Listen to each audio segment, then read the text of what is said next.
করব সেটা হচ্ছে সে নো টু ড্রাগস। এই সম্বন্ধে তোমাদের কি জানার দরকার আছে। অর্থাৎ মাদকের নেশা কি? সর্বনাশা।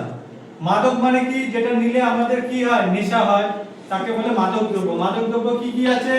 সে তোমার কমের মধ্যে হচ্ছে সিগারেট, বিড়ি, তারপর হচ্ছে আর কি আছে তোমার মদ্য, মানে মদ, ঠিক আছে। এর থেকে ভয়ানক হচ্ছে মাদক দ্রব্য হচ্ছে ধরো গাঁজা, চরস, আফিম, হ্যাঁ, আর এছাড়া বিভিন্ন ধরনের ওষুধ বা ইনজেকশন দিয়ে মানুষ মাদক দ্রব্য গ্রহণ করে। এর দাম মানে কয়েক হাজার থেকে কয়েক লক্ষ, ঠিক আছে, মানে যত উপরের দিকে যাওয়া যায়। এতে কি হয়? মানুষ একটা ঘোরের মধ্যে থাকে। একদিন নেওয়ার পর তাকে প্রত্যেক দিন নিতে হয় সারা জীবন যতদিন বেঁচে থাকে। কিন্তু এটা কি করে?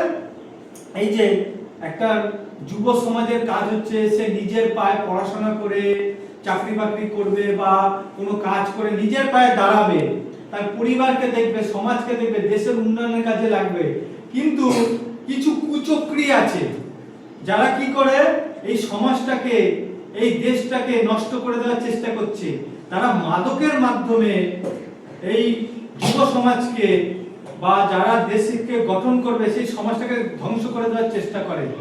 আমরা জানি ইংরেজরা আমাদের কি খাওয়াই রাখতো? আফিম খাওয়াই রাখতো। কারণ আফিম খাওয়ালে সে সবসময় নেশার ঘরে থাকতো, তাহলে সেটা পঙ্গু হয়ে গেল, সেটা দেশের জন্য তারা কোনো কাজ করতে পারতো না। এবং ইংরেজরা তাদের শাসনকে মানে প্রসারিত করেছিল সারা দেশব্যাপী। তাই আমাদের এই সম্পর্কে সচেতন থাকতে হবে। তোমাদের আশেপাশে আমরা তো কেউ এদিকে এগোবোই না, তাই তো? কারণ এই জিনিসটা কি, মাদক নাকি খারাপ না ভালো? খারাপ। আর আমাদের আশেপাশে কেউ যদি এটা নেয়, আমরা মানে আমাদের বাড়ির অভিভাবকদের জানাবো, ঠিক আছে? আর এই বিষয়ে তোমাদের বিস্তারিত এই ভিডিওর মাধ্যমে দেখানো হবে। তোমরা সেটা দেখো। ম্যাডাম চালু করবে।